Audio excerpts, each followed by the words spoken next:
तो ये जो सूरज है जो हमारे प्लैनेट को रोशन करता है, हमें गर्मी देता है, वो हमेशा से वहां नहीं था। नहीं, उसका जन्म हुआ था अरबों साल पहले।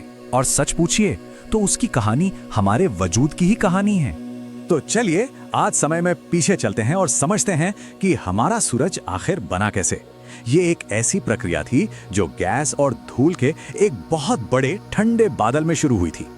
ये सफर मतलब एक बिखरे हुए बादल से हमारे पूरे सोलर सिस्टम का सेंटर बनने तक का सफर, असल में गुरुत्वाकर्षण, दबाव और जबरदस्त ऊर्जा की एक कहानी है। तो हम सूरज के बनने की कहानी को बिल्कुल शुरू से देखेंगे कि कैसे वो एक ब्रह्मांडीय बादल से बना और आज हमारी दुनिया का केंद्र बन गया।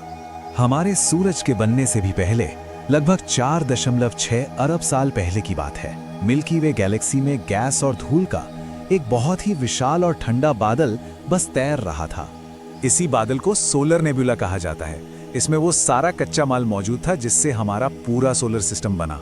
इसमें ज्यादातर हाइड्रोजन और हीलियम गैस थी जो बिग बैंग के बाद बच गई थी। और मजे की बात यह है कि इस बादल में जो भी तत्व थे वो उसे पुराने तारों से मिले थे और इसी मिक्सचर ने ये तय किया कि हमारे सूरज का भविष्य कैसा होगा। तो सवाल ये है कि ये सब शुरू कैसे हुआ। माना जाता है कि पास में ही कोई तारा फटा होगा, मतलब एक सुपरनोवा हुआ होगा, और उसके धमाके की लहर ने इस बादल में हलचल मचा दी। बस यहीं से सारी कहानी शुरू हुई। जैसे ही उस बादल में हलचल हुई, सूरज को बनाने वाली सबसे बड़ी ताकत यानी ग्रेविटी अपना काम करने लगी। देखिए, हुआ ये कि ग्रेविटी ने सोलर नेबुला के सारे कणों को एक दूसरे की तरफ खींचना शुरू कर दिया। जैसे जैसे बादल सिकुड़ता गया, वो और तेजी से घूमने लगा और घूमते घूमते एक चपटी डिस्क जैसा बन गया। अब उस घूमती हुई डिस्क का ज्यादातर मलबा और गैस खिंचकर उसके सेंटर में जमा होने लगा, जिससे बीच में एक गर्म, घना और चमकता हुआ गोला बन गया।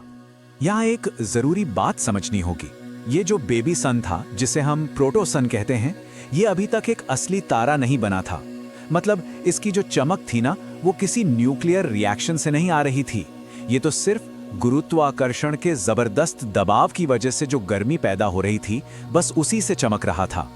और ये प्रोटो सन वाला स्टेज कोई छोटा मोटा नहीं था। ये लगभग 5 करोड़ साल तक चला। इस लंबे समय में वो लगातार और गैस और धूल खींचता रहा और उसका सेंटर और भी ज्यादा गर्म और घना होता गया। और अब हम इस कहानी के सबसे जरूरी, सबसे जबरदस्त मोड़ पर आ गए हैं। वो पल जब प्रोटो सन एक असली तारा बन गया। जब इसके सेंटर का तापमान सोचिए करीब करीब 2 करोड़ 70 लाख डिग्री फ़ारेनहाइट यानी 1.5 करोड़ सेल्सियस तक पहुंच गया, तो दबाव इतना बढ़ गया कि तारे के जीवन की सबसे अहम घटना शुरू हो गई। इसी को कहते हैं न्यूक्लियर फ्यूजन। यही वो इंजन है जो हमारे सूरज को अगले 10 अरब सालों तक पावर देगा। बहुत आसान भाषा में कहें तो सूरज के कोर में हाइड्रोजन के एटम आपस में जुड़कर हीलियम बनाने लगते हैं और इस प्रोसेस में इतनी ज्यादा एनर्जी निकलती है जिसकी हम कल्पना भी नहीं कर सकते।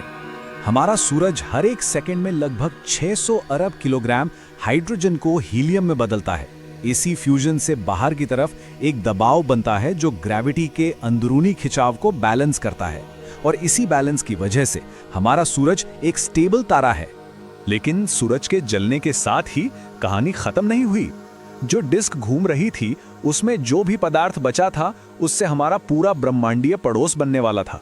ये बचा हुआ मलबा आपस में जुड़ता गया, जिससे धीरे धीरे प्लैनेट्स, उनके चांद, एस्टेरॉइड्स और कॉमेट्स बने, और इन सब को सूरज की जबरदस्त ग्रेविटी ने एक साथ बांध कर रखा।